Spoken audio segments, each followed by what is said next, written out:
તબાહી લોકોમાં ભારે આક્રોશ હતો અને ભાજપના નેતાઓને લોકોએ રીતસરના ભગાવ્યા હતા। રાજનીતિ પણ ભરપૂર ગરમાઈ હતી અને ફરી એક વખત વિશ્વામિત્રી પ્રોજેક્ટ પર જ આજે સભામાં હોબાળો મચ્યો હતો, કારણ કે ભાજપ અને કોંગ્રેસના નેતાઓ વચ્ચે શાબ્દિક ટપાટપી થઈ હતી।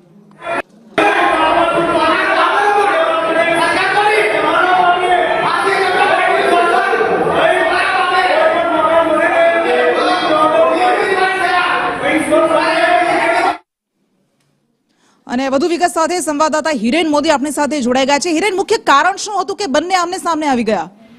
જી કૃષ્ણ, ખાસ કરીને વાત કરીએ વડોદરા શહેરમાં ચોમાસા દરમિયાન જે પૂરની પરિસ્થિતિ આવી હતી એમાં ભારે તબાહી મચી હતી। તમામ વિસ્તારો આની અંદર વડોદરા શહેરના આવરી લીધેલા હતા અને લોકો 2-3 દિવસ સુધી નજરકેદ રહ્યા હતા, જેના પગલે રાજકીય અગ્રણીઓને પણ પ્રવેશબંધીના બેનરો મારવામાં આવ્યા હતા અને જેને લઈને રાજકીય રોષ ભભૂકી ઉઠ્યો હતો લોકો સામે।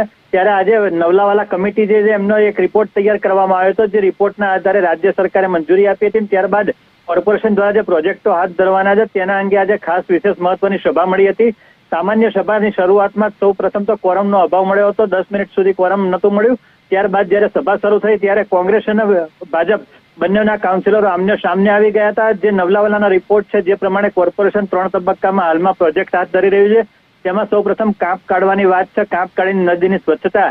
તો તેને લઈને અમીર રાવત જે પૂર્વ વિપક્ષ નેતા હતા એમને સવાલો ઉઠાવ્યા હતા કે માત્ર આ કાંપ કાઢવાથી કે સ્વચ્છતા કરવાથી આ નદીના પૂર નહીં રોકાય, આના માટે ખાસ કરીને જે દબાણો દૂર કરવા જોઈશે, કારણ કે આ ભાજપ શાસનમાં દબાણો થયા જેવા આક્ષેપો કર્યા હતા અને આક્ષેપોને પગલે ભારે હોબાળો મચી ગયો હતો।